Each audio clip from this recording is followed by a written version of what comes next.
Kalaratna Shri VK Krishna గారిని వేదిక మీదకి సగౌరవంగా ఆహ్వానిస్తున్నాం. అలాగే ప్రముఖ కవి, తెలంగాణ సాంస్కృతిక శాఖ డైరెక్టర్, మంచి మనసున్నటువంటి మనిషి శ్రీ ఏనుగు నరసింహారెడ్డి గారిని వేదిక మీదకి రావాల్సిందిగా ఆహ్వానిస్తున్నాం. ఒక మంచం ఒక కంచం ఉన్నట్టుగా మన హెడ్ అనువాదకుడు, కవి, కథా రచయిత శ్రీ జీవి రత్నాకర్ గారిని వేదిక మీద రావాల్సిందిగా కోరుతున్నాం. అలాగే మా అన్న కవి సంఘం నిర్వాహకుడు కవి యాకూబ్, అందరికీ ఇష్టం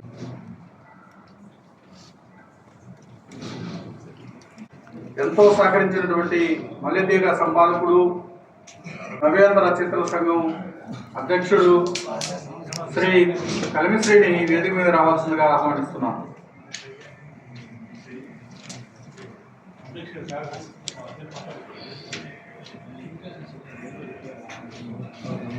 ఈ సభా కార్యక్రమాన్ని, పుస్తకావిష్కరణ కార్యక్రమాన్ని కొనసాగించవలసిందిగా అధ్యక్షుడు వికే కృష్ణ గారికి ఈ కార్యక్రమాన్ని అప్పగిస్తున్నాం.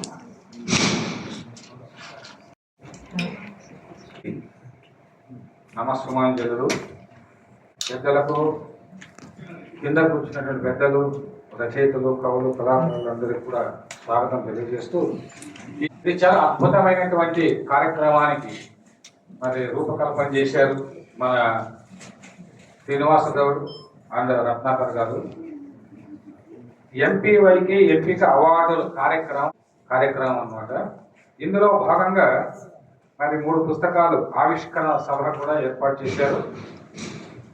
పైడి తిరేశ్వర స్మారక సంచిక ఒకటి, తర్వాత వెలుగు పూల వసంతం కళారత్న సి నారాయణ గారు రాసినటువంటి పుస్తకము, అదే ఏటూరు నాగేంద్రరావు రాసినటువంటి ఒక అశాంతుడి స్వప్నం. ఈ 3 పుస్తకాల ఆవిష్కరణ, సేవలు చేసినటువంటి వారందరికీ కూడా వివిధ రంగాల్లో ఉన్నటువంటి వారందరికీ కూడా మద్దూరి నగేష్ బాబు స్మారక కవిత పురస్కారము, ఏటూరు ప్రసాద్ అనువాద పురస్కారం, లేదా పురస్కారాలు ప్రముఖ దళిత కవులు, అదేవిధంగా సాహితీవేత్తలు వాళ్ళ పేరు మీదుగా ఈ ఏర్పాటు చేయడం జరిగింది. ఇది చాలా అద్భుతమైనటువంటి కార్యక్రమంగా నేను భావిస్తున్నాను. ఈ కార్యక్రమం ప్రధాన రూపకర్త కష్టపడి, అంటే ఒక మంచి ఆలోచనను ఆచరణాత్మకంగా ఈరోజు మన కళ్ళ ముందు ఆవిష్కరిస్తున్నటువంటి గొప్ప నిజం చెప్పాలంటే తాము కవులు, రచయితలు, అనువాదకులు, మన సాహితీవేత్తలు అయినప్పటికీ ఇతర అంటే తమ సమకాలీకులైనటువంటి కవులు, రచయితల పేరు మీద అవార్డు ఇవ్వడం అనేది గొప్ప సంస్కారం అన్నమాట. అటువంటి గొప్ప సాహితీ సంస్కారం కలిగినటువంటి 2 వ్యక్తులు పి శ్రీనివాస్ గౌడ్ మరియు రత్నాకర్ గారు, వీళ్ళిద్దరిని మనం అందరూ కూడా కర్తలతో మొట్టమొదటి అభినందించి కార్యక్రమం ఏర్పాటు చేశారు. అదేవిధంగా మరి ఈ సభకు ప్రముఖ వ్యక్తులంతా ఒకరొకరు వస్తున్నారు. తెలంగాణ రచయితల సంఘం మరి అధ్యక్షులు, గొప్ప వక్త, ప్రముఖ కవి డాక్టర్ నాలేశ్వరం శంకరం గారిని వేదిక మీదకి రావాల్సిందిగా కోరుతున్నాం. శ్రీనివాస్ గౌడ్, పి శ్రీనివాస్ గౌడ్ వేదిక మీదకి రావాలి. చిన్న నారాయణరావు గారు, ఏటూరు నాగేంద్ర, దీన్ని కూడా వేదిక మీదకి రావాల్సిందిగా కోరుతున్నాం. ఈ కార్యక్రమం 9 గంటల వరకు, రాత్రి 9 గంటల వరకు జరుగుతుంది. ముఖ్యంగా ఈ మధ్యాహ్న పుస్తకాలు ఒక్కొక్క సమీక్షకులు కూడా మౌనశ్రీ మల్లిక్ వెలుగుపూల వసంతాన్ని, అదేవిధంగా పైడి తిరేశ్వర స్మారక సంచిక, దీని గురించి కూడా డాక్టర్ జీవి రత్నాకర్ గారు మాట్లాడతారు. ఒక అశాంతుడి స్వప్నం, ఏటూరు నాగేంద్రరావు గారి పుస్తకం ఇది. దీన్ని విల్సాంరావు కొమ్మవరపు ఆయన వస్తాంలో. ఇప్పుడు మొట్టమొదట మనం ఎందుకు చేయాలి కాబట్టి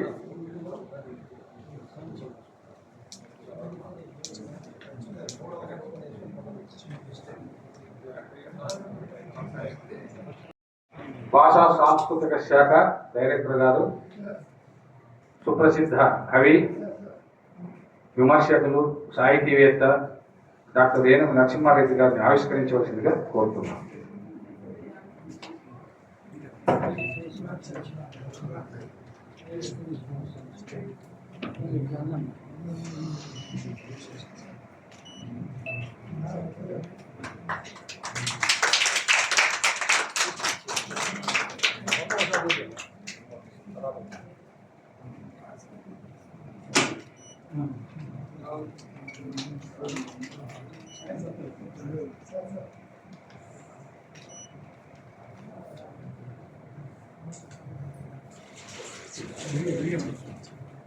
శ్రీనివాస్ తీసుకో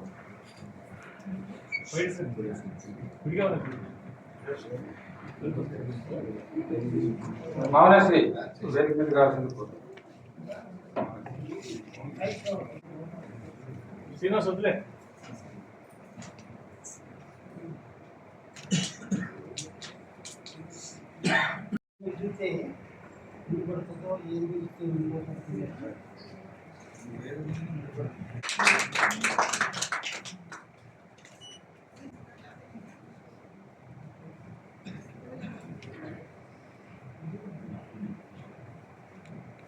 అది కూడా ఉన్నాయా?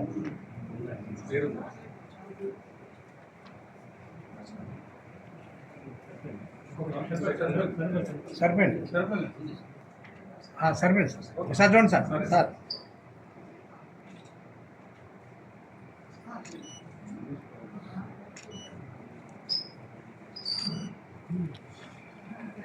నా పుస్తకాన్ని చిన్ని నారాయణరావు గారు రాసిన పుస్తకాన్ని ఆవిష్కరించిన కవి యాకూబ్ గారికి ధన్యవాదాలు తెలియజేస్తూ తర్వాత పుస్తకం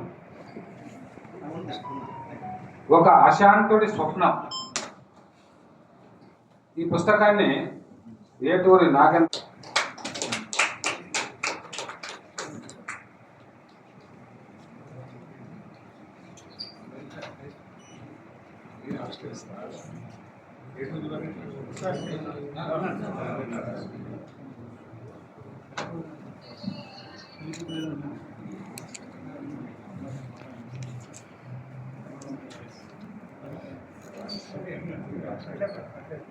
చూడండి ఆగండి.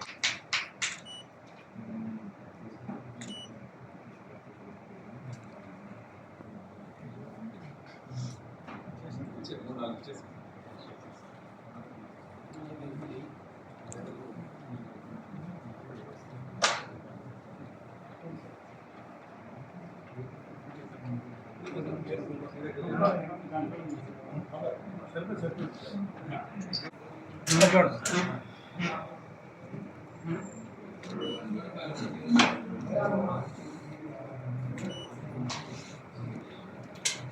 ఇక్కడ ఒకే వేదిక మీద ఆవిష్కరించబడటం అనేటువంటిది చాలా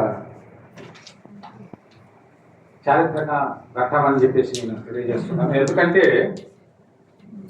దళిత కవిత్రయంగా పేరు పొందినటువంటి పైది నరేష్ బాబు, మద్దూరి నరేష్ బాబు, అదే కలేకూరు ప్రసాద్, వీరి గురించి మీకు తెలుసు. మరి దళిత అస్తిత్వ సాహిత్యంలో వచ్చినప్పుడు, ఉద్యమాలు వచ్చినప్పుడు దళిత సాహిత్య జెండాను రెపరెపలాడించినటువంటి గొప్ప కవులు ముగ్గురు. ఈ ముగ్గురు ఒకసారి ఈ ముగ్గురు ఏమి చేశారు అనేటువంటిది ఈ తరానికి తెలియజేయాల్సినటువంటి బాధ్యత మన పైన ఉంది అని చెప్పి మరి జీవి రత్నాకరు, ఈ శ్రీనివాస గౌడ్ ఎందుకు వాళ్ళకి గొప్ప ఆలోచన వచ్చిందో తెలియదు, కానీ చాలా అద్భుతమైనటువంటి ఆలోచన అన్నమాట. మరొకసారి వారిని ఈ తరానికి గుర్తు చేయాలంటే మరి వారి పేరిట ఒక మంచి అవార్డు, అందులో నగదు అవార్డు ప్రకటించాలనేటువంటి ఒక సదాలోచన వాళ్ళకు రావడము, ఆ సత్సంకల్పం కార్యరూపం దాల్చడము. మీ ఇంతమంది మీరు 2 రాష్ట్రాల్లో ఉన్నటువంటి అంతా ఒక మాటలో చెప్పాలంటే సమర్థులు, కమిట్మెంటు, అదేవిధంగా కాన్సెప్ట్. రత్నాకర్ ఎప్పుడు అంటూ ఉంటాడు, అన్న ఈ కవులు రచయితలు ముఖ్యంగా కాన్సెప్ట్ ఉండాలి, కమిట్మెంట్ ఉండాలి. కాన్సెప్ట్ కమిట్మెంట్ ఉన్నటువంటి వాళ్ళు చాలా తక్కువ మంది ఉన్నారు ఈ తరంలో. ఒకప్పుడు కాన్సెప్ట్ కమిట్మెంట్ ఉన్నటువంటి ఆ రచయితలు కానీ, గొప్ప కవులు కానీ, ఉద్యమకారులు అనేటువంటి కవులను వాళ్ళందరూ మనం పరిచయం చేయాల్సినటువంటి అవసరం ఉంది అని ఎన్నోసార్లు అంటూ ఉంటారు. అలా ఈ ముగ్గురి పేరిట ఈరోజు చాలా అద్భుతంగా ఈ కార్యక్రమాన్ని డిజైన్ చేసి మరి ఇంతమందికి అవార్డులు ఇవ్వడం అంటే, ఒక కార్యక్రమం ఏర్పాటు చేయాలంటే అది ఎంత కష్టమో నాకు తెలుసు, యాకూబ్కి తెలుసు. దీని వెనక ఎంతో శ్రమ ఉంటుంది. కానీ వీళ్ళు ఇంతమందిని అందులో కూడా ఎందుకంటే ఇటువంటి ఎంపిక చేస్తున్నప్పుడు వాళ్ళు కాకుండా ఒక న్యాయ నిర్ణేతలను ఏర్పాటు చేసి ఇందులో పారదర్శకంగా ఎలాంటి విమర్శ లేకుండా అన్ని ప్రాంతాలు అన్ని వర్గాలకు సంబంధించినటువంటి వారు మరి చాలా కృషి చేసినటువంటి కవులు కథా రచయితలు వీళ్ళని ఎంపిక చేసినటువంటి వీళ్ళు న్యాయ నిర్ణేతలకు మరియు అందుకు కారకులైనటువంటి రత్నాకర్ గారికి శ్రీనివాస్ గారికి నిజంగా మనమందరూ కూడా అయితే ఒక మంచి కార్యక్రమం చేసినందుకు మనం మనసారా కరకలతో మరొకసారి వినియోగిస్తూ మరి మొట్టమొదట కలయకూరి ప్రసాద్ గురించి మీకు తెలుసు. మరి ఆయన ఎంతో అద్భుతమైనటువంటి సాహిత్యాన్ని దళిత సాహిత్యాన్ని సృష్టించాడు, ఉద్యమాల్లో పాలు పంచుకున్నాడు, అనేకమైనటువంటి పాటలు కూడా చాలా గొప్ప పాటలు రాశారు. మరి కర్మభూమిలో పూసి పువ్వు కావచ్చు, అదేవిధంగా రామలయ సినిమాలో కావచ్చు, రైతుల గురించి కావచ్చు, కారం చేరు, చుందూరు, మరి ఈ ఉద్యమాల నేపథ్యంలో రాసిన అంబేద్కర్ పైన అనేక పాటలు రాసినటువంటి గొప్ప దళిత కవి గేయ రచయిత కలయకూరి ప్రసాద్ గారు. ఆయన మీద ఒక పాట పాడవలసిందిగా ఆ పాటతో ప్రారంభిద్దాము. కోటి గారిని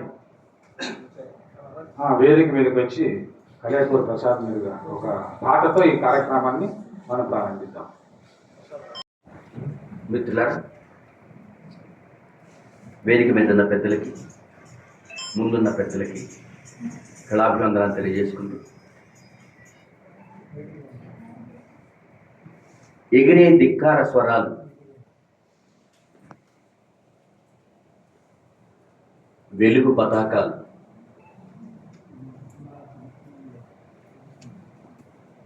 సాయుధ దాడి కన్నా సాంస్కృతిక దాడి చాలా ప్రమాదకరమని ప్రకటించిన తెరేషన్న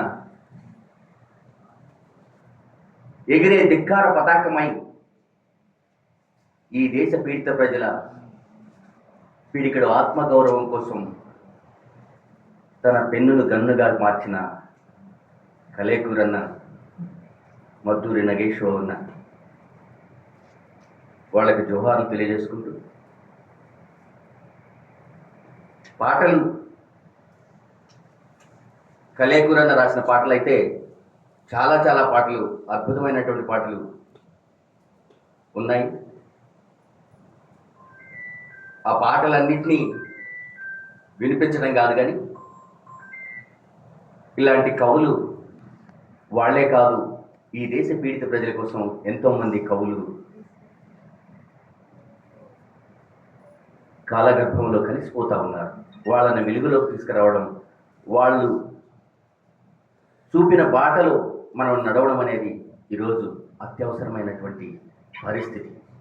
అందుకనే ఆ చల్లని సముద్ర గర్భం దాచిన బడబాడలవెంతో, ఆ నల్లని ఆకాశంలో కానరాని భాస్కరులెందరో, సముద్ర గర్భం దాచిన బడబాడలమెంతో, భూగోళం పుట్టుక కోసం రాలిన సురగోళాలెన్నో, ఈ మానవ రూపం కోసం జరిగిన పరిణామాలెన్నో, ఆ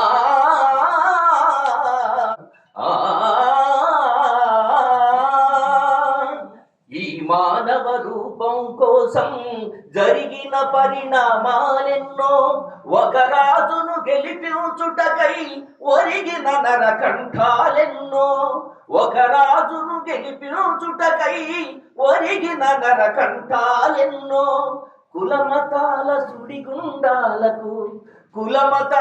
సుడిగుండాలకు బలిగాని పవిత్రులెందరో, ఆ చల్లని సముద్ర గర్భం దాచిన బడబాడలమెంతో, ఆ నల్లని ఆకాశంలో కానరాని భాస్కరులెందరో, ఆ చల్లని సముద్ర గర్భం దాచిన బడబాడలమెంతో. మానవ కళ్యాణం కోసం పణమొడ్డిన రక్తం ఎంతో, రణరక్క శిఖరాల నృత్యం రాల్చిన పసి ప్రాణాలెన్నో. ఆ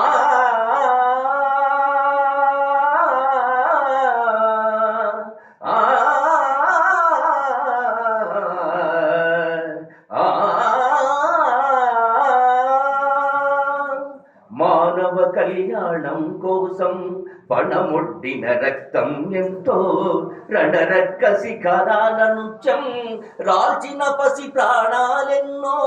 కడుపు కోతతో అల్లాడిన కన్నులలో విషాదమెంతో, కడుపు కోతతో అల్లాడిన కన్నులలో విషాదమెంతో.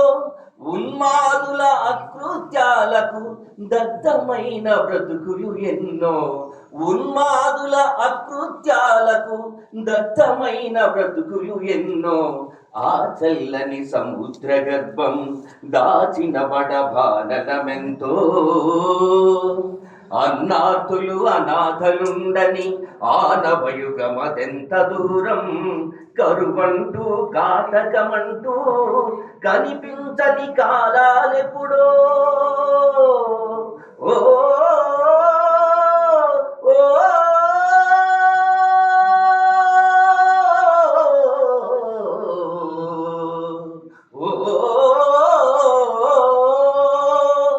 అన్నార్థులు అనాథలుండని ఆనవయుగమదెంత దూరం, కరువంటూ కాటకమంటూ కనిపించని కాలాలెప్పుడో. పసిపాపల నిదుర కనులలో ముసిరిన భవితవ్యం ఎంతో, పసిపాపల నిదుర కనులలో ముసిరిన భవితవ్యం ఎంతో. గాడెలలో గాయపడిన కవి గుండెలలో వ్రాయబడని కావ్యాలెన్నో. ఆ చల్లని సముద్ర గర్భం దాచిన పడబాలనమెంతో. ఆ నల్లని ఆకాశంలో కానరాని భాస్కరులెందరో. ఆ చల్లని సముద్ర గర్భం దాచిన పడబాలనమెంతో.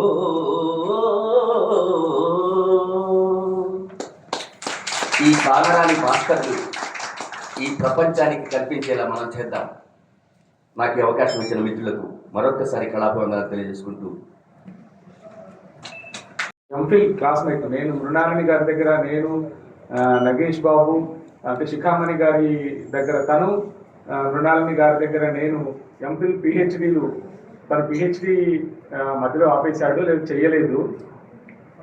అప్పటికి దళితవాదం అంత ఉధృతమైన స్థాయిలో లేదు. అప్పటికి చుండూరు సంఘటన కానీ ఇంకా వేరే వేరే సంఘటనలు జరగక ముందటి రోజులు అవి 91 to 93 ఆ పీరియడ్లో వచ్చి చూసి కొంచెం ఆశ్చర్యపోయే కొన్ని జ్ఞాపకాలు నగేష్ బాబు నాకున్న జ్ఞాపకాలు చెప్పుకోవడానికి.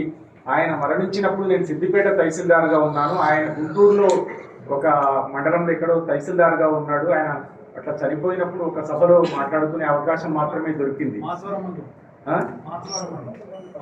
బాన్స్వాడ, ఓకే. అట్లా ఆ మండల్లో ఉండి ఆయన ఒక చాలా భవిష్యత్తు ఉన్నటువంటి వ్యక్తి. నిజానికి కాలం అట్లా బలి తీసుకుంది. అట్లా నిజానికి పైడి నరేష్ బాబు కూడా అకాలంగా చనిపోయినట్టే, కరైకూరి ప్రసాద్ గారు కూడా అట్లా చనిపోయినట్టే. ఇట్లా ఆలోచనలో ఉన్నప్పుడు ఇప్పుడు ఏదైతే కేంద్ర ప్రభుత్వం పూర్తిగా నిషేధించిందో దాని మీద మాకు బాగా సంఘర్షణ జరిగేది.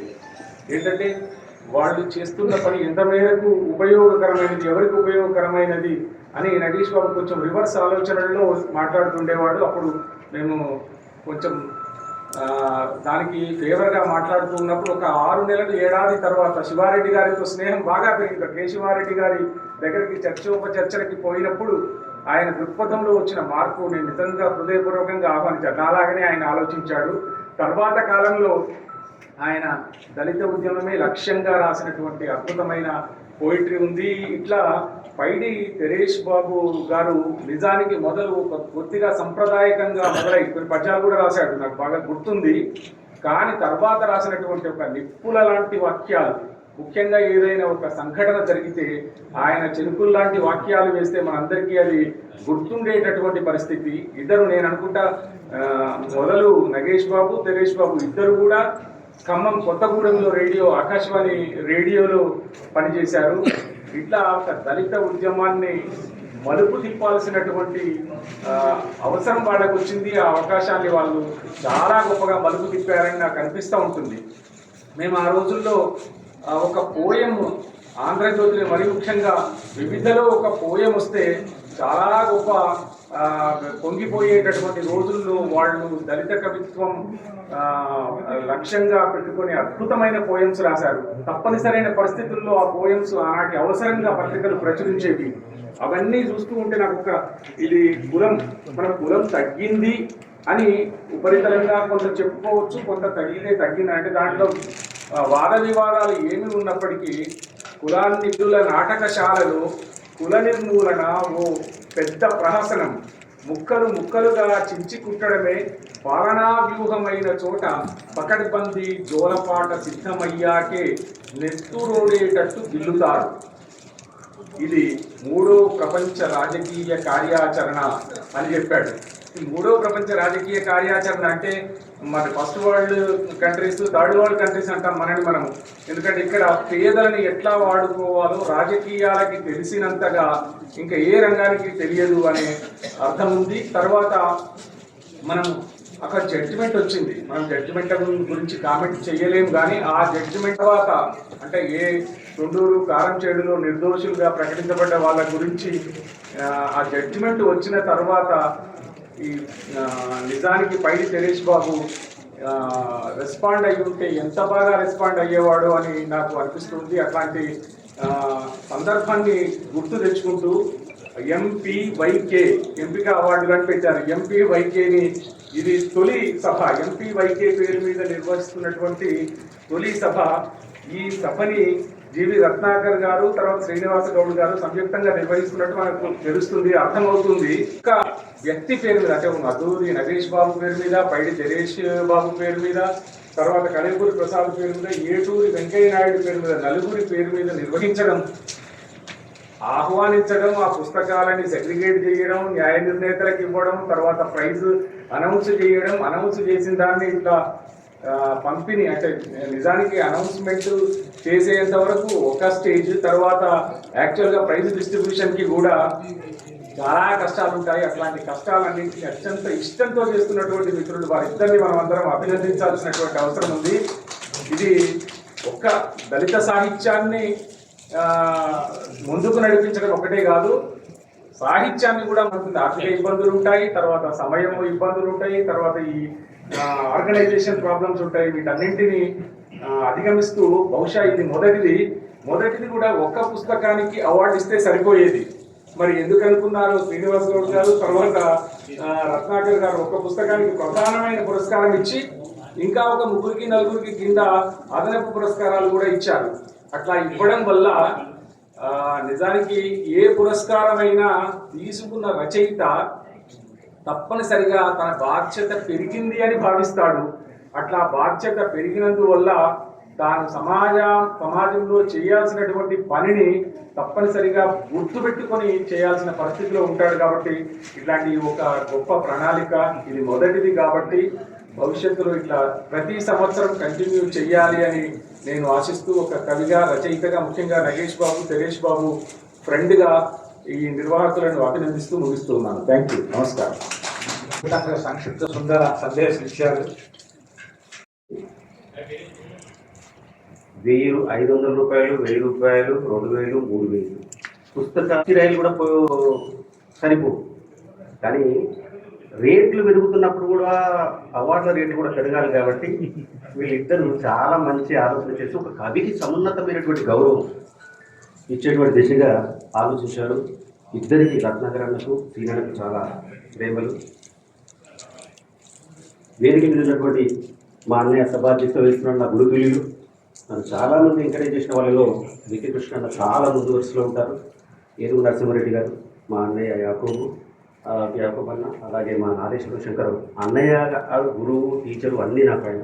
అలాగే ఆత్మీయ మిత్రుడు చిన్ని నారాయణరావు గారు, అలాగే ఏటూరు నాగేంద్రరావు గారు, అలాగే కలిమిశ్రీ, అక్కడ కలిమిశ్రీ ఇక్కడ మౌనశ్రీ అన్నయ్య. సో పైడిశ్రీ అన్నయ్య. ఈ ముగ్గురిలో నాకు పైడిశ్రీ గారితో చాలా అవ్యాజమైన అనుబంధం ఉంది. అందులో నా అనుభవాలను కూడా రాశాను. అందరినీ ప్రస్తుతించాల్సినటువంటి విషయం వాళ్ళు, ఎందుకంటే ఆంతరంగికం అయిన వాళ్ళు కాబట్టి వాళ్ళందరినీ నేను చేసుకున్నాను. ఇక్కడి నుంచి కౌంటాను టైం ఇక్కడి నుంచి కౌంటాను. ఓకే. ఒక 10 జన్మలు ఎత్తిన తరువాత 11వ జన్మ గురించి మాట్లాడడం అనిపిస్తుంది నాకు. చిన్ని నారాయణరావు గారి కవిత్వం చదివిన తర్వాత. ఇది 10వ పుస్తకం. చిన్ని నారాయణరావు గారు తెలుగునాట శిల్పశోభితమైనటువంటి తన అనుభవాలను శిల్పశోభితమైనటువంటి దశ నుంచి ఒక తాత్విక పరంపరకు చేరుకున్నటువంటి కవి. జీవితం 1958లో ఆయన పుట్టారు. ఆ దశలను, అనేక దశలను, అంటే ఈ పుస్తకం ఆయన కవిత్వం ప్రారంభం నుంచి ఇప్పటి వరకు ఈ 10వ పుస్తకం వరకు నేను 90% వారి కవిత్వాలు చదివాను. అందులో నాకు నచ్చినటువంటి పుస్తకం మాట. తెలుగునాట వచ్చినటువంటి దీర్ఘ కవితల్లో అత్యుత్తమ శ్రేణి మానవీయతను ఆవిష్కరించినటువంటి గొప్ప కవితా సంపుటి అది, కవిత దీర్ఘ కవిత అది. అలాంటి వ్యక్తి గురించి మాట్లాడాల్సినటువంటి సందర్భం నాకు వస్తుందని నేను అనుకోలేదు, వచ్చింది. ఆ గొప్ప కవి గురించి వెలుగు పూల వసంతం అని దీనికి పేరు పెట్టారు. ఇందులో మొత్తం 54 కవితలు ఉన్నాయి. ఈ 54 కవితలను కూడా మనం తీసుకున్నప్పుడు ఏమవుతుందంటే, ఏ కవితను తీసుకున్నా కూడా ప్రతి కవిత ఇంతవరకు ఏ కవి స్పృశించినటువంటి కవిత. ఒకవేళ స్పృశించిన ఆ కవిత ఆయన ఒక భిన్నమైనటువంటి ముద్రగా రూపొందించినటువంటి కవితగా మనకు కనిపిస్తుంది. ఈ కవితకు ముందు మాట రాసినటువంటి శ్రీరామ కవచం సాగర్ గారు చాలా అద్భుతమైనటువంటి ఆవిష్కృతం చేశారు ఆయన అంతరంగాన్ని. చిన్ని నారాయణరావు ఒక అలౌకికవాది, స్వేచ్ఛాజీవి. తన మనసుకు ఏది మంచిదనిపిస్తే ఆ విషయాన్ని తన కవితల ద్వారా సమాజానికి చాటి చెబుతాడు. నిర్భయుడు. తెలుగునాట ఓ అరాచక ప్రభుత్వం విరుచుకుపడ్డప్పుడు తన కవితల ద్వారా ఆ నియంత్రణని ఎండగట్టాడు. అలాగే కేంద్ర ప్రభుత్వం అర్థం పర్థం లేని ఇన్కమ్ ట్యాక్స్ చట్టాల ద్వారా చిన్న వ్యాపారస్తులపై జిఎస్టీ బాధినప్పుడు నిర్ద్వందంగా ఖండించాడు. ఆయనది వ్యాపార అస్తిత్వ కవిత్వం. ఇలా తెలుగునాట చిరు వ్యాపారులకి అండగా నిలబడి తనదైన శైలిలో గొంతు విప్పిన ప్రప్రథమ కవి చిన్ని నారాయణరావు. ఆయన మాట దీర్ఘ కవిత్వం దాహం ద్వారా ఈ వ్యాపార అస్తిత్వ కవిత్వం ఓ తిరుగుబాటును ప్రకటించింది. కేంద్ర రాష్ట్ర ప్రభుత్వాలు చిరు వ్యాపారుల నడ్డి విరుస్తూ అటు అదానీలను ఇటు రెడ్ కార్పెట్లను పరిచే నిరంకుశ చట్టాలను ఏకోన్ముఖంగా తెలుగునాట కవిత్వం రాసినటువంటి ఏకైక కవి అని అన్నారు.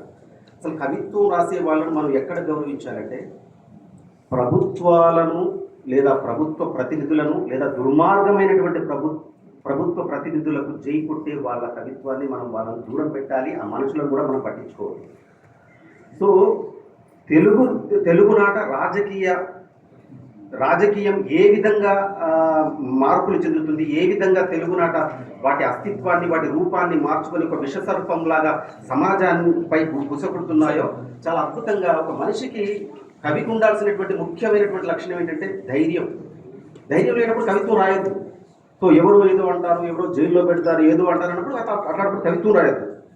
సో ఈయన ఎంచుకున్నటువంటి ప్రతి కవిత కూడా రైతు మీద రాస్తాడు. రైతు మీద ఏమంటాడంటే, రైతు పట్ల అంటే ఎంచుకున్న అనురక్తి, ప్రేమ, ఆ అభివ్యక్తి స్థాయిని సేద్యగాడు అనేటువంటి రైతు మీద ఒక అద్భుతమైనటువంటి పోయం రాస్తాడు. అందులో 2 లైన్లు ఉంటాయి. సూర్యుడు అస్తమించాక కొత్త ప్రభాతాల్ని సృష్టించే ప్రభాత వీచిక అతడే, ఏరువాక పున్నమిలో మనోజ్ఞ శ్రీమల్ని ఏలే అభినవ మన్మధుడు అతడే, సీతాకోక చిలుకై కమతం చుట్టూ పరిభ్రమించే మనోరథుడు అంటారు. నిత్యం తను పడుకున్నా లేచినా అర్ధరాత్రి అపరాత్రి అనకుండా పొలం చుట్టూ తనకున్నటువంటి కమతం చుట్టూ వెళ్ళి నీటి పారుదలకు మరేదేని కోసం రక్షణ కోసం వెళ్ళేటువంటి సీతాకోక చిలుక అనేటువంటి అనడం చాలా అద్భుతమైనటువంటి విషయం. రోడ్ల మీద కూడా చాలా అద్భుతమైనటువంటి రోడ్లు చాలా చక్కగా అద్భుతంగా ఈ పుస్తకంలో ఉన్నటువంటి విషయాన్ని ఆవిష్కరించావు కాబట్టి సంక్షిప్త సుందరంగా సమీక్షించావు. ఇది చిన్ననారాయణ గారు రాసినటువంటి పుస్తకం. చిన్ననారాయణ రావు గారు అంటారు, సార్ మీరు నా పుస్తకం గురించి ఒక మాట కూడా చెప్పలేదు అనే అవకాశం ఉంది కాబట్టి, ఎందుకంటే చాలా అద్భుతమైన కవి. ఆయన మాట అనే దానిపైన అద్భుతమైన కవితా సంకలనం వెలువరించారు. దానిపైన నేను ఆంధ్రప్రభలో అద్భుతమైన రివ్యూ రాశాను. అప్పటికే సంతోషపడ్డారు. కానీ ఈ పుస్తకం వెలుగు పూలలో ఆయన అంటాడు, వెలుతురు వాకిలి అని, కవిత నాకు శ్వాస, కవిత నాకు ఊపిరి, వెన్నెల్లో విహరించినట్టు ఉంటుంది కవిత రాసిన రోజల్లా, సామాజిక చైతన్యానికి నేను సైతం అన్నట్లు ఉంటుంది అని ఆయన గురించి ఆయన చెప్పుకున్నారు. అంటే మీ కవిత రాయకపోతే నాకు నిద్ర పట్టదు అనేటువంటి ఒక విషయాన్ని కవి ఆయన ఎంత సున్నితంగా కనిపిస్తాడో, ఆయన యొక్క హృదయము సామాజిక చైతన్య జ్వాలగా రగులుతూనే ఉంటుంది. ఇప్పుడు ఆ జ్వాలనే ఈ అక్షరాలు. ఆయన రాసినటువంటి కవితా సంపుటంలో అన్ని రకాలైనటువంటి వస్తువులను అద్భుతమైన కవితా శిల్పంతోన ఆయన ఆవిష్కరించాడు. అందుకు ఆయన కృతజ్ఞత తెలియజేస్తూ, ఇప్పుడే వచ్చినటువంటి మా సోదరుడు డాక్టర్ జెల్లి విద్యాధర్ ప్రముఖ కవి వేదిక మీద రావాల్సిందిగా కోరుతున్నాం. ఇప్పుడు నెక్స్ట్ ఈ పుస్తకాన్ని ఒక అశాంతుడి స్వప్నం పైడి తిరేష్ బాబు స్మారక సంచితం. ఈ పుస్తకాన్ని గురించి ప్రొఫెసర్ ఇప్పటికే ఆయన సంక్షిప్త సుందర ఆయన రచయిత, ఎందుకంటే ఆయన గురించి ప్రమాణం తెలుసు కాబట్టి పైడి తిరేష్ బాబు గురించి ఆయన సమీక్షించవలసిందిగా డాక్టర్ ప్రొఫెసర్ దారి వెంకటేశ్వరరావు గారిని కోరుతున్నాను. 10 నిమిషాల్లో. ఇది దాళ్ళ వెంకటేశ్వరరావు గారికి ఒక పరీక్ష, లేకపోతే వినేవాడికి పరీక్ష తెలీదు. ఇప్పుడే ఆవిష్కరించినటువంటి ఒక పుస్తకాన్ని, ఇప్పుడే చూసినటువంటి ఒక పుస్తకాన్ని, ఎంత అందంగా ఉంది ఈ పుస్తకం. మన చెంటి పిల్లని ఎత్తుకుంటే దింపాలనిపించదు, అలా ఉంది. కానీ దీంట్లో ప్రతి వాక్యం మాత్రం చాలా శక్తివంతంగా ఉంది, పండిన ఖర్జూరంలా ఉంది. అనుభవం. వేదిక ముందు, వేదిక మీద ఉన్నటువంటి అందరికీ కూడా నమస్కారం. సమయం 10 నిమిషాలే కాబట్టి ప్రతి ఒక్కరి పేరుని నేను గుర్తు చేసినట్టుగా భావించవలసిందిగా కోరుతున్నాను. అయితే ఈ ఎంపీవైకే అవార్డులు స్వీకరిస్తున్నటువంటి అందరికీ కూడా నా హృదయపూర్వకమైనటువంటి శుభాకాంక్షలు తెలియజేస్తున్నాను. పైడి తిరేష్ బాబు గారు స్మారక సంచిక తీసుకొచ్చినటువంటి సంపాదక వర్గం డాక్టర్ జీవి రత్నాకర్ గారు, అంటే ప్రొఫెసర్ జీవి రత్నాకర్ గారు, అలాగే ప్రముఖ కవి శ్రీనివాస్ గౌడ్ గారు, డాక్టర్ విద్యాధర్ రావు గారు విమల సాహితీ ద్వారా మంచి సాహిత్య ఉద్యమాన్ని చేస్తున్నారు. వారిని వేదిక మీదకి సగౌరవంగా ఆహ్వానిస్తున్నాం. మీరు వచ్చిన తర్వాతే ప్రసంగం కొనసాగుతుంది. రండి సార్.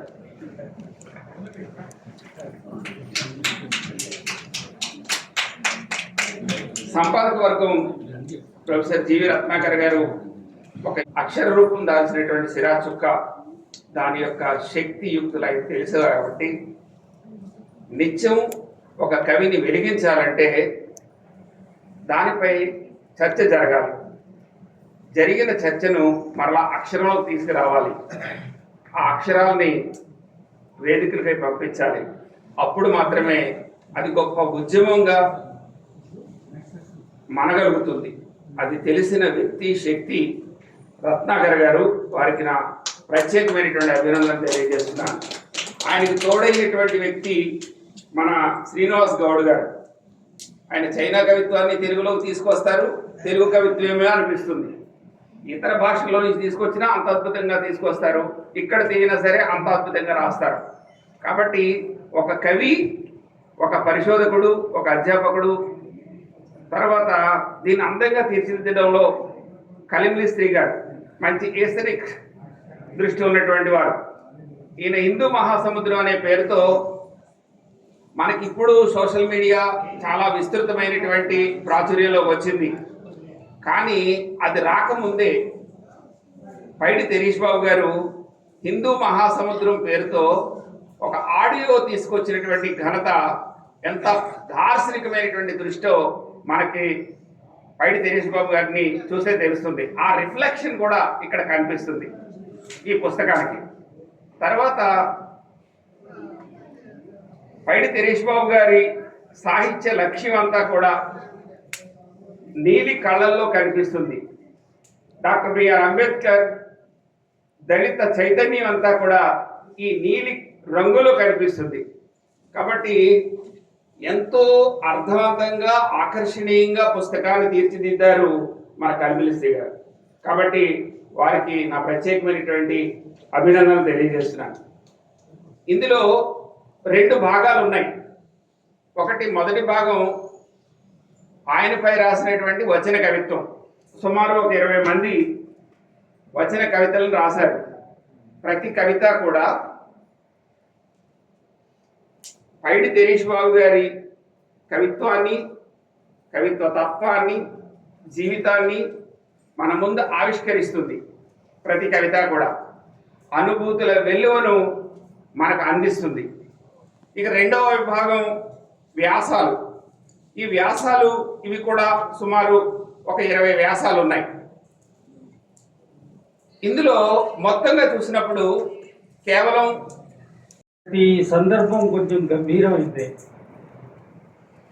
ఎందుకు గంభీరం అంటే ఇది పైకి కనిపించి కొన్ని పుస్తకాల ఆవిష్కరణలు, కొంతమందికి అవార్డులు ఇవ్వడము అని ఒక సామాన్యంగా అనిపించే అంశంగా ఉన్నా కానీ ఎవరి పేరు మీద అవార్డులు ఇస్తున్నారు, ఎవరు వాళ్ళు, వాళ్ళ పేర్లతో ఎందుకు ఇవ్వాల్సి వస్తున్నది? ఆ పైడి తెరీష్ బాబు ఎవరు, ఆ కలేపూరి ప్రసాద్ ఎవరు? వీళ్ళు ఇప్పుడు సరే వాళ్ళిద్దరూ సాహిత్య రంగంలో బాగా దగ్గరి వాళ్ళు కొన్ని కదలికల్ని సాహిత్య రంగంలో సమాజంలో నమోదు చేసిన వాళ్ళు. ఆ తర్వాత ఏటూరు వెంకయ్య నాయుడు శకుంతల స్మారక కవిత పురస్కారం కానీ, తర్వాత సుమ గోపాలస్వామి ఫౌండేషన్ అవార్డు కానీ, వీటికి మించి అనకూడదేమో, వీటితో పాటు కలేకూరి ప్రసాద్ అన్న పేరు మీద ఇచ్చేవాడు. ఏమిటి దాని గురించి ఎప్పుడు మాట్లాడుకుంటారంటే ఎవరు ఈ కలేకూరి ప్రసాద్, ఎవరు ఈ పైడి తెరీష్ బాబు, ఎవరు ఈ మద్దూరు నగేష్ బాబు? ఈ ముగ్గురు కూడా సరే ఆ విజయవాడ, ఒంగోలు ఆ ప్రాంతాలకు సంబంధించిన విషయాలు నాకు తెలియదు. కానీ నేనున్న ఈ 40 ఏళ్ల హైదరాబాద్ కాలంలో ఈ ముగ్గురితో కూడా అతి చనువుగా, అతి దగ్గరగా ఉన్నవాడిని. కలేకూరి ప్రసాద్ను ముట్టుకుంటే లేదా మాట్లాడితే అతను సాహిత్యం తప్ప, సాహిత్యానికి సంబంధించిన కళా నిర్మాణాలు తప్ప, లేదా దళిత సాహిత్య ఉద్యమాలు తప్ప, లేదా అంతకు ముందుకు పోతే మార్క్సిస్టు లెనినిస్టు భావజాలం తప్ప ఇవేమీ మాట్లాడని ఒక నిండైనటువంటి సాహిత్యమూర్తి, అపారమైన మేధస్సు. అదేమిటో చివరి దాకా అట్లా ప్రయాణిస్తూ అలా వెళ్ళిపోయాడు. కలేకూరి ప్రసాద్తో ఎంత చనువు అంటే చాలా అర్ధరాత్రులు మా ఇంటి ముందు నిలబడేవాడు. చాలా అర్ధరాత్రులు ఎక్కడో ఉండి అక్కడి నుంచి కబురు వచ్చేది. అంతటి దగ్గరగా ఉండే కలేకూరి ప్రసాద్ నా సహచరి శిలాలోలితని నోరారా ఎక్కడ కలిసినా నాకు నువ్వు అమ్మవు అని సంబోధించేవాడు. అటువంటి కలేకూరి ప్రసాద్ ఇవాళ అప్పుడప్పుడు తీసుకొని ఆ ఫేస్బుక్లో ఆ రీల్స్ లాగా వచ్చేటువంటి వాటిని చూసుకుంటున్నప్పుడు దాంట్లోంచి కలేకూరి ప్రసాద్ ఒక వీధిలో వేసినటువంటి ఒక స్టేజి, ఆ స్టేజ్ మీద బక్కపల్చటి ఆ శరీరం, నేను మళ్ళీ జెండాగా ప్రవహిస్తాను అని మాట్లాడేటువంటి ఆ కవిత చూసినప్పుడు మనం చాలామంది ప్యాబ్లో నెరూడా గురించో ఇంకెవరి గురించో లేదా ఇంకా ముందుకు పోయి ఒక శివసాగర్ గురించో లేకపోతే ఇంకా ప్రపంచ సాహిత్యంలోని అనేక మంది గురించి మాట్లాడుకుంటాం. ఆ స్థాయికి ఏమాత్రం తగ్గని మనం పక్కన ఉన్నప్పుడు మన ఇంట్లో ఒక కేజీ బియ్యం ఉన్నప్పుడు ఆ కేజీ బియ్యం విలువ తెలియదు.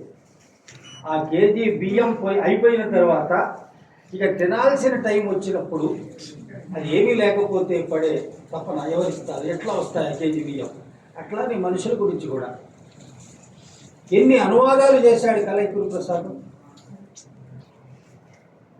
వీళ్ళంతా నేను ఇప్పటిదాకా చెప్పిన నరేష్ బాబు కానీ, మద్దూరు నగేష్ బాబు కానీ, కలైకూరి ప్రసాద్ కానీ ఎందుకు ఈ రవీంద్ర భారతి వేదిక మీద రత్నాకర్ పూనుకుంటున్నాడు లేదా శ్రీనివాస్ గౌడ్ సహకరిస్తున్నాడు, లేకపోతే దీంట్లో ఉన్నటువంటి ఏటూరు నాగేంద్రరావు గారు కానీ, మల్లెల వెంకట్రావు గారు కానీ, కలివిశ్రీ గారిని కానీ, నీలం నాగేంద్రరావు గారు కానీ వీళ్ళంతా ఎందుకు పూనుకొని వాళ్ళ ఇంత ఎండాకాలం అందరినీ ఎక్కడెక్కడి నుంచో తీసుకొచ్చి ఇక్కడ కూర్చోబెట్టి మళ్ళీ మీరు నమోదు చేశారు, కదలికల్ని నమోదు చేశారు.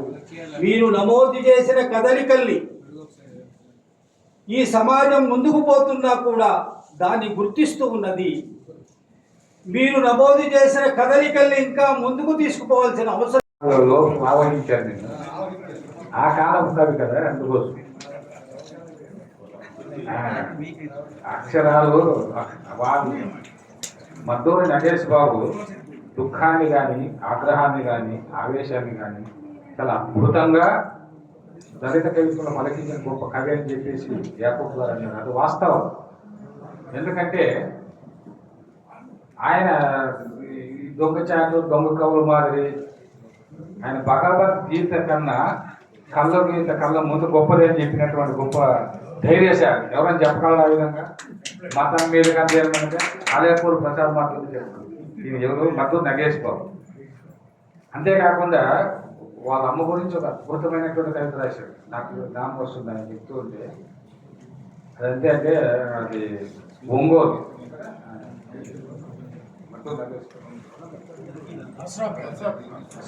ఒంగోలు నాకు ఇప్పటికీ జ్ఞాపకం ఉంది. పట్టణమంతా కూడా ఒంగోలు దుఃఖపు బాధల గది పేరు. ఒంగోలు బాధల గది పేరు మా అమ్మ అంటాడు. అంటే అసలు ఒక పట్టణమే అంత బాధ మా అమ్మలో ఉంది అని చెప్పి వాళ్ళ అమ్మ గురించి ఇలా చెప్తూ ఉంటే చాలా నాకు ఆయన అన్నట్టుగా ఈ సముద్రాలు దళిత ఈస్థెటిక్స్ అని ఏవి కూడా వాళ్లకు సరి సమానం కాదు. నరేష్ బాబు కూడా నరేష్ బాబులో ఎంత హాస్యం, ఆ హాస్యము ఎంత ధిక్కార స్వరంతో ఉంటుంది. పదాలను మార్చి నవ్వుతూనే యాకూబ్ గారు అన్నట్టుగా ఒక గొప్ప దుఃఖాన్ని మనలోకి ఇంజెక్ట్ చేసినటువంటి గొప్ప కవులుగా చాలా చక్కగా మాట్లాడారు. కృతజ్ఞత తెలియజేస్తూ ఇప్పుడు నెక్స్ట్ ఒక అశాంతుడు. ఎందుకంటే నాకు కాలాన్ని చూసుకుంటాను సభాధ్యక్షునిగా, సభా సామ్రాట్ అని, లేకపోతే మీరు అందరూ కూడా తిట్టుకుంటారు. ఇప్పుడు కాలం కరెక్ట్గా మంచి సీరియస్ పోయట్రీ రాసినటువంటి కవులు ఇది. మీరంతా కూడా మీకు ప్రత్యేకంగా చెప్పాల్సిన అవసరం లేదు, అందరి గురించి తెలుసు. కానీ సాయంత్రం 9 గంటలలోగా మీకు అందరికీ సన్మానాలు చేసి మీకు అవార్డు ఇచ్చి పంపించాలి. ఇంకా చాలామంది పెద్దలు ఉన్నారు, అందరూ మాట్లాడాలి. కాబట్టి ఇప్పుడు ఒక అశాంతుడి స్వప్నం ఏటూరు నాగేంద్ర గారు రాసిన మంచి కవి, ఆయన గురించి పి శ్రీనివాస గారు ఇప్పుడు ఎట్లా ఉందంటే సమీక్ష విల్సన్ కొమ్మవరం ఎవరు రాకుండా ఆగదనమాట. అంత స్పాట్గా మేమే సమీక్షలు చేస్తాం. ఎవరు చేయకపోతే లాస్ట్ నేనే అధ్యక్షునిగా నేనే చేస్తాను. కాబట్టి టైం ఏం లేదు. ఇప్పుడు పి శ్రీనివాస గారు పంపించే టెన్షన్లో ఉన్నా కూడా ఏటూరు నాగేంద్ర గారి కవిత్వం నుంచి ఇప్పుడు సమీక్షిస్తాను. ఈ యాక్చువల్గా ఈ పుస్తకాన్ని సమీక్షించాల్సినటువంటి కొమ్మూరు విల్సన్రావు గారు అనారోగ్య చేత రాలేకపోయారు. లేకపోతే వారు ఇక్కడికి వచ్చి ఈ పుస్తకాన్ని సమీక్షించేవాళ్ళు. సో అన్నగారు చెప్పినట్లుగా చదువుకులు సమీక్షించాలి. అది కాక దీని గురించిన ముందు మాట నేనే రాశాను కాబట్టి ఏటూరి నాగేంద్రరావు గారి ఒక అశాంతి స్వప్నం అనేటువంటి కవితా సంపుటి గురించి నాకు చెప్పుకున్నాను.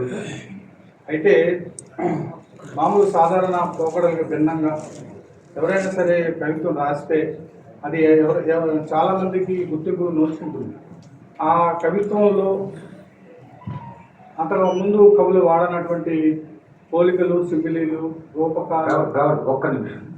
ఏటూరి నాగేంద్ర గారు కవి వేదిక మీద రావాల్సింది కోరుతున్నాను.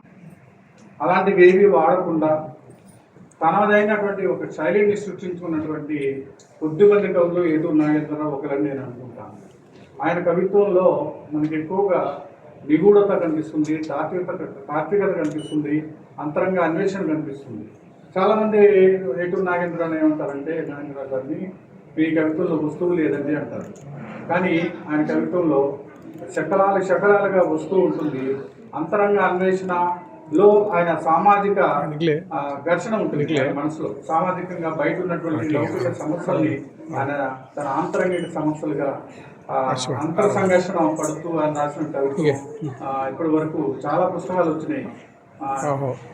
మామూలు కవిత్వానికి భిన్నంగా ఆయన ఎలాంటి కవిత్వం రాస్తాడో ఒక 2 వాక్యాలు మీకు చదివి వినిపిస్తాను. ఎన్ని దుఃఖపు పాటలు చెవుల్లో మార్మోగుతున్నా ఒక కొత్త పాటను కలగంటూనే ఉంటాను. కలది చిత్తి నాకేం కొత్త కాదు కదా.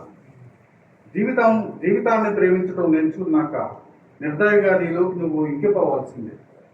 ఏ నిమిషం ఎవరి కన్నీటి చెమ్మను ఎలా పలకరించాలో తెలియటం లేదు. కొన్ని వాక్యాలు రాయాలనుకుంటున్నప్పుడు శరీరంలోని రక్తచలంలో ఈదులాడాలి కదా.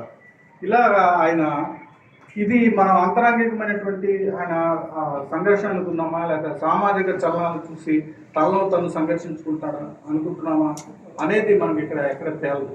సో మనం మామూలుగా ఇందాక సార్ చెప్పినట్టు సామాజిక కవిత్వం రాసే ప్రతి కవి కూడా సామాజిక వస్తువుని డైరెక్ట్గా ఎదురుగా పెట్టుకొని రాస్తాడు. ఆయన తెర వెనుక నుండి ఒక సూఫీ కవిలాగా మాట్లాడతాడు. అది మిగతా కవులకి ఏటూరి నాగేంద్రరావు గారికి ఉన్నటువంటి చాలా స్పష్టమైనటువంటి తేడా. ఏటూరి నాగేంద్రరావు గారు ఏ కవిత రాసినా అలా జాలువారిపోతూ ఉంటుంది అనే అంతర్గత ఘర్షణలన్నింటిలో ఆయన తన వెంట తీసుకొని పోతాడు. ఆయన కవిత్వాన్ని చదువుతున్నప్పుడు మనం ఖచ్చితంగా ఇది నాగేంద్రరావు గారు రాసినటువంటి కవిత అని మనం గుర్తుపట్టచ్చు. అంటే కవిత్వం చదువుకునేటువంటి పాఠకులకు అలాంటి గుర్తింపు ఆయన తెచ్చుకున్నాడు. సో నాగేంద్రం గారు చాలా చిక్కటి కవిత్వాన్ని అశాంతిలో రాశారు.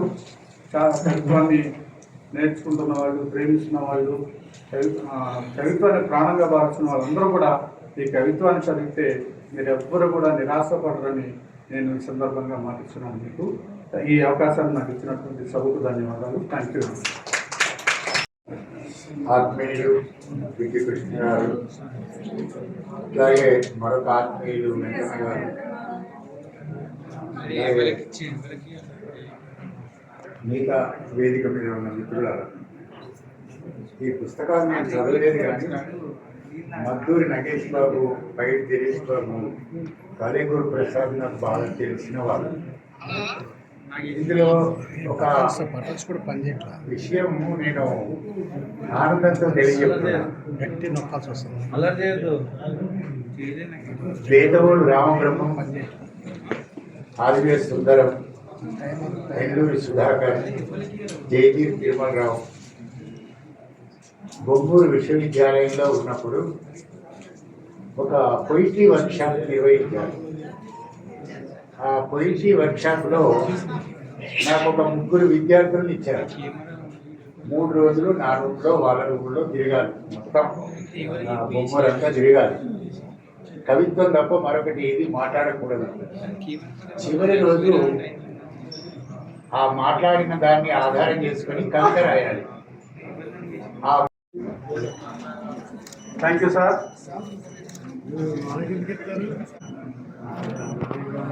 Thank you very much sir. Venkanna గారు ఉంటారు. ఈ పురస్కార గ్రహీతలు ఇవి కూడా రత్నాకరణ తను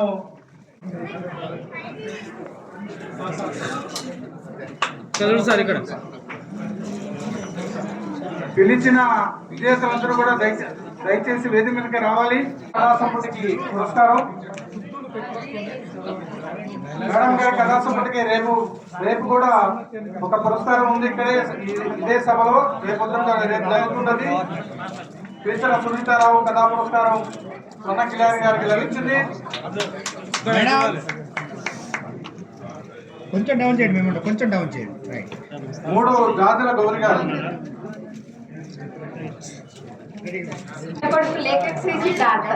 సో తనతో పాటు నేను సన్మానం అందుకుంటాను నాకు అనుమతించాలి. ఒక వారసత్వం ఇస్తున్నాడు సాహిత్యానికి.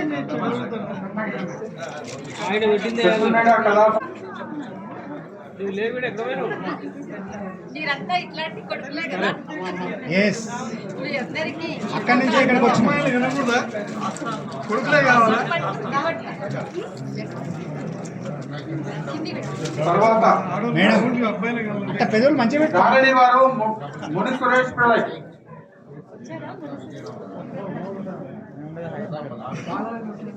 నాలుగవ బహుమతి ముని సురేష్ పిల్లై. ముస్లిం స్త్రీల వెతలు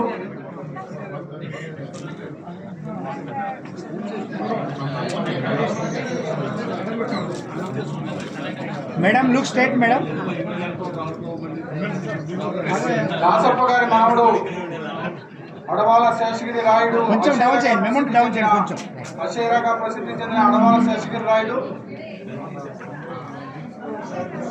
రైట్ మేడం, కాంగ్రాట్స్. తరువాత స్మైల్ ఫేస్ డౌన్ చేయండి, కొంచెం డౌన్. నేనా మేడం? సార్ సార్ సార్ ఇక్కడ సార్ సార్ స్టేట్ చూడండి సార్, స్టేట్ రైట్ సార్. నేతలుగా ఫాదర్ మొహీద్దీన్ మరియు నాగేశ్వరం శంకరం గారు వ్యవహరించారు. లోపలేదో కదులుతున్నట్టు పొలమనేరి బాలాజీ గారికి ప్రధాన అవార్డు వారు ఇచ్చారు. పొలమనేరి బాలాజీ గారిని దయచేసి వేదిక మీద రావాల్సిందిగా. సుమంత్ వంశీకృష్ణ దయచేసి వేగంగా రావాలి పైకి. ప్రధాన అవార్డు లోపలేదో కదులుతున్నట్టు శ్రీ పొలమనేరి బాలాజీ గారు. 2 ఒక కప్పు చాయ్, 4 మెసేజ్లు జూకంటి జగన్నాథం. జూకంటి జగన్నాథం గారు ఎక్కడున్నా. 3 7 కోయాల బాయి నరసింహారెడ్డి గారు, ఏనుగు నరసింహారెడ్డి గారు. 4 తడియారని వాక్యం 1 సుధామురళి గారు. ఏటూరు వెంకయ్య నాయుడు శకుంతల గారు పురస్కారం. అలాగే 5వ పురస్కారం బతుక ఉత్సవం కళారత్న చిన్ని నారాయణరావు గారు.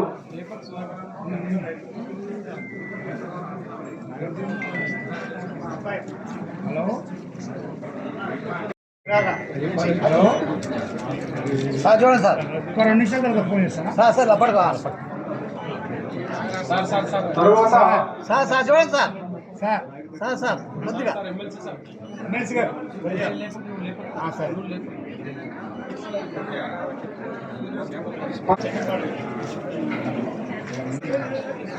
ఇంతటితో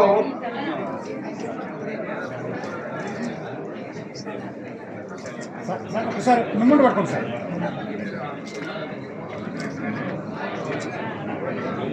ఒకసారి నిలబడండి మేడం. ఒకసారి సార్ మీరు ఒకసారి మిమ్మల్ని పట్టుకోండి సార్.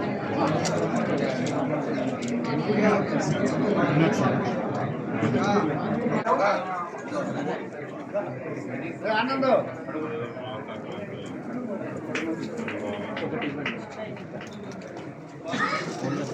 రెండవ పురస్కారంగా మరొకరు లేరు, డాక్టర్ చిల్లర భవానీదేవి గారు. కొంచెం తిరగండి, క్రాస్ అయ్యి అన్నా సార్ ఇక్కడ చూడండి. డాక్టర్ చిల్లర భవానీదేవి గారు మీ అందరికీ తెలుసు. నోబెల్ బహుమతి గ్రహీతల కథలను తెలుగులో చేసినందుకు గాను శ్రీ రూప్ కుమార్ డబ్బీకార్ గారు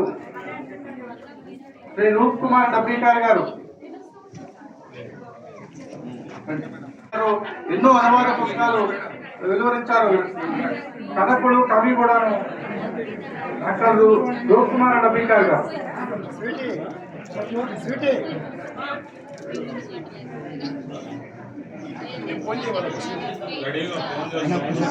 పంపిస్తాను అన్న, ఒక్క నిమిషం. ఈ కార్యక్రమానికి నేను ముఖ్య అతిథిగా శ్రీ వాడ్రేవు వీరభద్రుడు గారిని నేను ఆహ్వానించాను. ఆయన వచ్చున్నారు. వీరభద్రుడు గారిని వేదిక మీదకి రావాల్సిందిగా కోరుతున్నాను. పెద్దలు కొరకూరు ఈనాథ్ గారికి, గోరెడ్డి వెంకన్న గారికి వేదిక మీద ఉన్నటువంటి అందరికీ కూడా ముఖ్యంగా వాద్యం వీరభద్రుడు గారు, వారి గురించి మేము చిన్నప్పటి నుంచి చదువుతూ వింటూ స్ఫూర్తిగా తీసుకుంటూ ఉన్నటువంటి వైన అందరికీ కూడా పేరు పేరున హృదయపూర్వక నమస్సులు తెలుపుతూ పెద్దింటి అశోక్ గారి గురించి చెప్పడానికి గంభీరావుపేట మండలం భీముని మల్లారెడ్డిపేట గ్రామవాసి, ముందు వెనక అచ్చంగా 2 ఎకరాలున్న ఓ పేద వ్యవసాయ కుటుంబంలో జన్మించారు. వృత్తిరీత్యా ఉపాధ్యాయుడు. ఇలా సాదాసీదా పరిచయ వాక్యాలతో నేను వారి గురించి పరిచయం చేయలేను. ఒక సృజన శక్తిని, తెలంగాణ సమాజాన్ని సిరాగా ఒప్పుకున్న ఒక మేటి కథకుడి సాహిత్యాన్ని పరిచయం చేయడానికి నా పదాలకు తెలంగాణ ప్రజల చెమట చుక్కల పరిమళాలను అద్దుకొని వాక్యాలకు మట్టితో నదిశీలు చెక్కి కష్టజీవుల హృదయ చప్పట్లుగా చేసి పరిచయం చేయాల్సి ఉంది. తెలంగాణ సమాజాన్ని అక్షరాల్లో శాశ్వతం చేసినటువంటి వారిని, పల్లె ప్రజల జీవన సంవేదనలను సాహిత్య స్వరాలుగా పలికించిన ప్రజా రచయిత అని మాత్రమే డాక్టర్ పెద్దింటి అశోక్ కుమార్ గారిని పరిచయం చేయగలరు. ప్రజల జీవభాషను కథాభాషగా ఎంచుకొని పాఠక హృదయాలలో ఉన్నతమైన స్థానం, కథ, నవల, వ్యాసాలు, సినిమాలకు మాటలు ప్రక్రియ ఏదైనా సరే అది పూర్తిగా సామాజికంగా సృజించడం వారి ప్రత్యేకత. ఏకవాక్యంలో చెప్పాలంటే ఆయన రచించినటువంటి కథలు చదువుతుంటే తెలంగాణ ప్రజల జీవితాలు మాట్లాడుతున్నట్టుగా అనిపిస్తాయి. శ్రమజీవుల హృదయ నిశ్శబ్ద సవ్వడి. అందుకే పెద్దింటి పేరు పెద్దింట్లకు ఎరుక, సాహితీ లోకానికి అందరికీ ఎరుక. నేల విడిచి సాగు చేయని ఆయన సాహిత్య ప్రస్థానంలో ప్రపంచ కథకు మూలాలను నిక్షిప్తం చేసుకున్న బృహత్కథ వారసత్వాన్ని మురికి పుచ్చుకున్నారో ప్రదానం జరుగుతుంది సుబ్రహ్మణ్య గోపాల ఫౌండేషన్ తరఫున. నేను దానికోసం ప్రత్యేకంగా వీరభద్రుడు గారు అక్కడ అన్ని విషయాల్లోనూ గురువు ఆయన్ని ఈ పురస్కారం ప్రదానం చేయమని ఆయన్ని రిక్వెస్ట్ చేస్తే ఆయన ఎంతో దయతోటి చాలా దూరం నుంచి ఇక్కడికి వచ్చారు. ఆయన ద్వారా ఈ పురస్కారం నాకు చాలా సంతోషంగా ఉంది. మొదటి పురస్కారం వీరభద్రుడు గారు జస్ట్ ఒక 2 మాటలు దీని గురించి మాట్లాడితే పురస్కార ప్రదానం చేస్తున్నాను. శ్రీనివాస్ గౌడ్ నాకు చాలా ఇష్టమైన కవి, అనువాదకుడు, సాహిత్య విమర్శకుడు. మరీ ముఖ్యంగా నాకు చాలా నచ్చే అంశం ఏంటంటే అంతా ప్రపంచ కవిత్వ వీధుల్లో పర్యటిస్తూ ఉంటాడు. ఆయన అంత విస్తృతంగా ప్రపంచ కవిత్వాన్ని చదవడమే కాదు, అనువదిస్తూ దాని గురించి మాట్లాడుతూ రాస్తూ అన్ని విధాలుగా కూడా అది జపాన్ కవిత్వం కానివ్వండి, మధ్యాసియా కవిత్వం కానివ్వండి, ఎక్కడైనా సరే చాలా ఆశ్చర్యం కలిగిస్తుంది. అంత బహుముఖ ప్రజ్ఞాశాలి, తర్వాత అపారమైనటువంటి వినయం కలిగిన వాడు. సాహిత్యకారుడికి వినయం చాలా అవసరం అనుకుంటాను. ధన్వాదానికి ప్రపంచం తెలుస్తూ ఉంటుంది.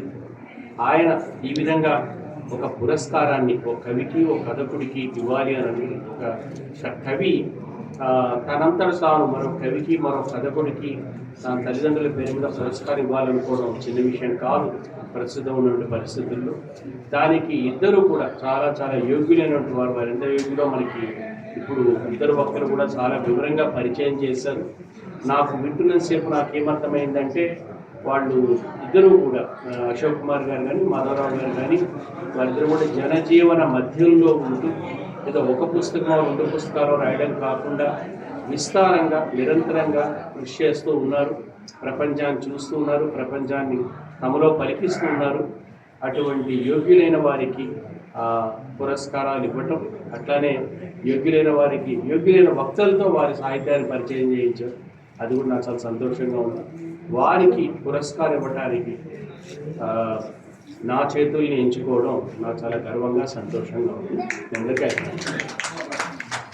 సభ ప్రారంభంలో ఏనుగు నరసింహారెడ్డి గారు పుస్తకాలు ఆవిష్కరణ చేస్తారు. అలాగే ఒక కవితా పురస్కారం ఏటూరి వెంకయ్య నాయుడు అండ్ శకుంతల గారి కవితా పురస్కారం కూడా ఆయన 7 కులాల బావి పుస్తకానికి వచ్చింది. ఆయన తన పని మీద వెళ్ళిపోయారు, మళ్ళీ మనకి తిరిగి వచ్చారు. ఆయనకి ఈ అవార్డులు పురస్కారం అందజేయవలసిందిగా తిరుమల గారిని ప్రార్థిస్తున్నాను.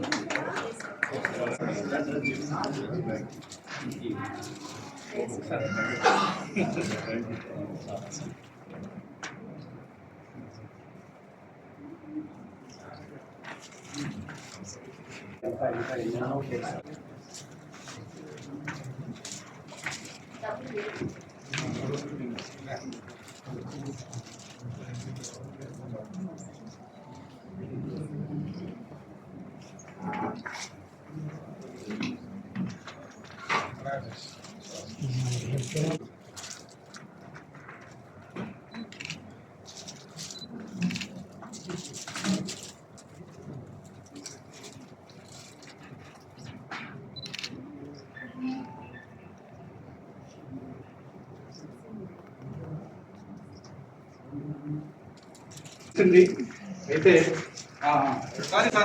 సత్కారం అందించుకునే అవకాశం లభించి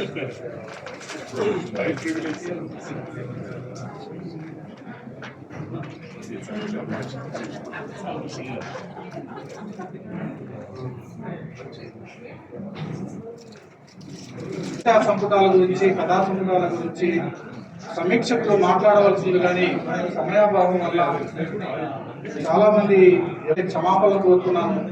సమయాభావంలో వాళ్ళకి సమయం కేటాయించలేకపోయాం.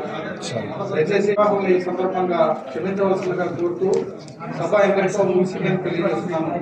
అలాగే వచ్చిన అందరికీ కూడా, దూరపారాలు చూసిన అందరికీ కూడా నేను కృతజ్ఞతలు తెలియజేస్తున్నాను. పురస్కార గ్రహీతల అభినందనలు. థ్యాంక్ యూ వెరీ మచ్ అండి.